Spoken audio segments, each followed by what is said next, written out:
let's look into the Company Act.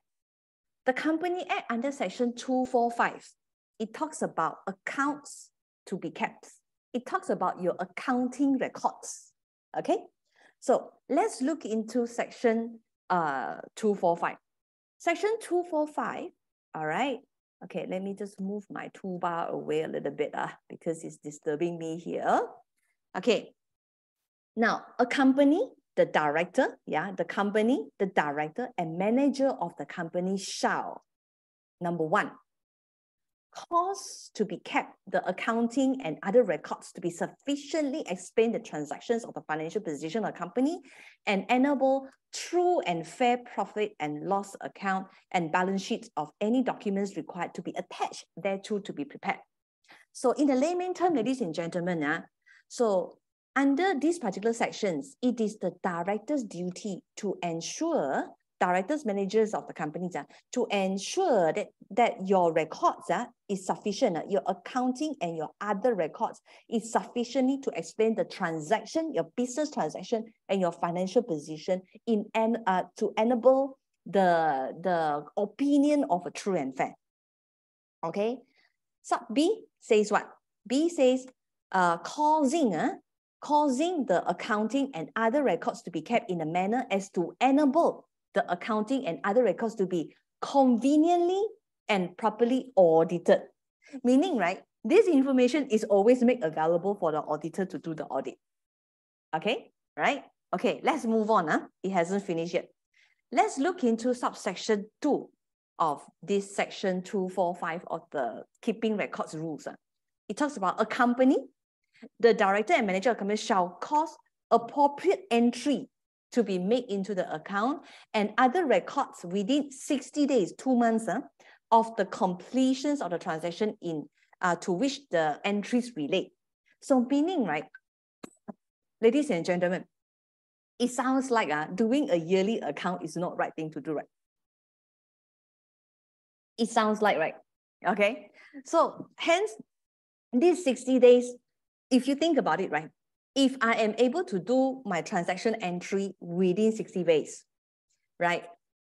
Very likely I will have, very unlikely that I will have unreconciled transaction. It's very unlikely I will have document missing because it's only 2 months, right? So the law actually mentioned this, and it is a responsibility of the directors. Okay, subsection 3 says, the company shall retain, right, the records, right, for 7 years after the completion of the transactions and operation to which the entries relate. So the records keeping would need to be 7 years. We all know about the 7 years rules, but the definition of 7 years may be slightly different from authority to authority, ladies and gentlemen, right?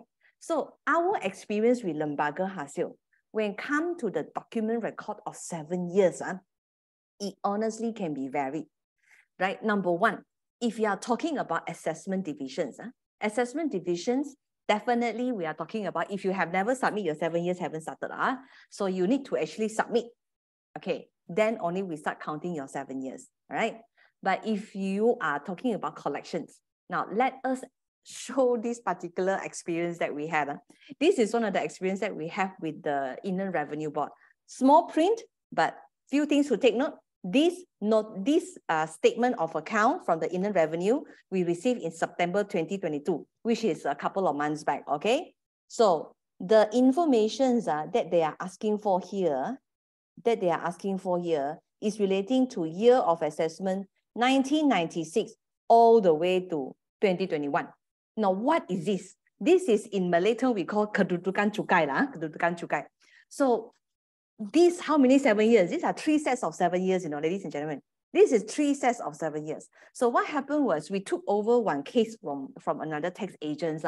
So from our computation, we know that, the client was actually having refund. Okay, so if I'm not mistaken, it's a 5-digit refund. So we are happy. Wow, okay, now we can actually apply for the refund for the client. Then while we are actually doing the refund for the client, right, the Inland Revenue came out with the kedudukan cukai of the taxpayer and to tell us that, no, actually it's not a refund. You actually had to pay me back the money. In this case, it's slightly under 20,000, the net effect. So imagine if the refund is supposed to be 40,000. So that means that the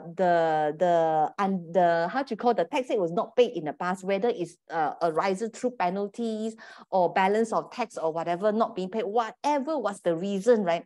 It's not going to go off just because of your 7 years, you know. So we caught in a situation of this thing. Do you think, ladies and gentlemen, do you think my client is going to have a record up to 1996? The question is, it's not going to have already. You know what is the mindset of 1996, ladies and gentlemen? I don't know how many of you are old enough to see the ledger book of accounting records. Can we just have some interaction in the chat room? Any of you, right? If you have seen those ledger book, you know, the bookkeeper ledger book, whereby you use your pen to write, you know, the longish one, the A3 longish one, whereby you turn the page, is a harder cover type. Maybe in the chat room, you can click 666 for me. You know, so I know you are there, number one. Number two is also to let you know that was so long ago, where to find the information. But the Kedudukan Cukai came out already, right? So there's no way they is able to do an appeal. So in this case, obviously our client but have no choice but to actually pay the taxes. So ladies and gentlemen, we all know the record keeping rules are 7 years.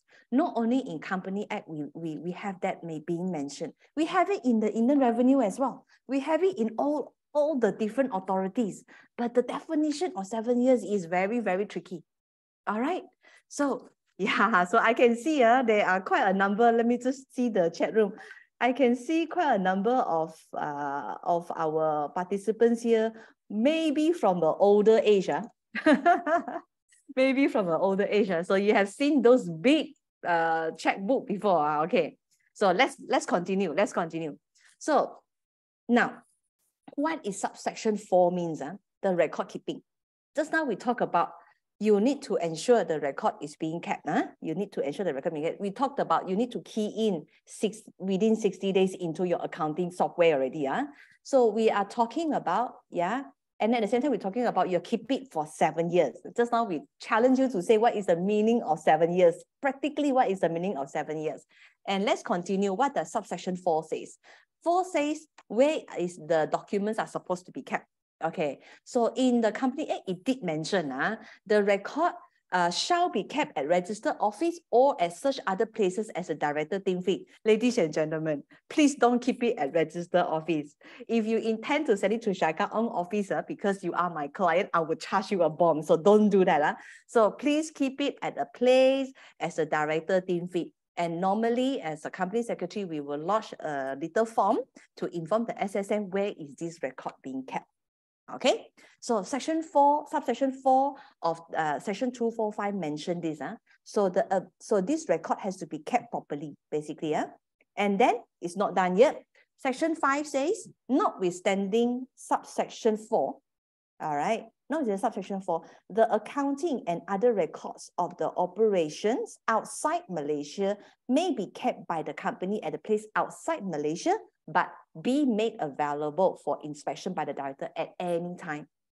At any time. So record keeping, the Company Act has already mentioned a lot. Okay, ladies and gentlemen, if all of us has followed the rules of section 245 accurately, strictly follow, do you think your auditor will have problem auditing your records? Generally, no, right? They will have a very smooth audit procedures, right? They will actually have. But then you and I know, we do actually have quite a lot of situations whereby whenever the auditors look into your accounts, they are having a lot of they're having a lot of audit query. When a tax agent look into your accounts, tax agent have a lot of tax queries. They are issued, they are adding back, they are adjustment, etc., right? So now, record keeping and the affixing of the accounts is actually a very important thing, and it's actually mentioned in the Company Act. Okay, let's move on.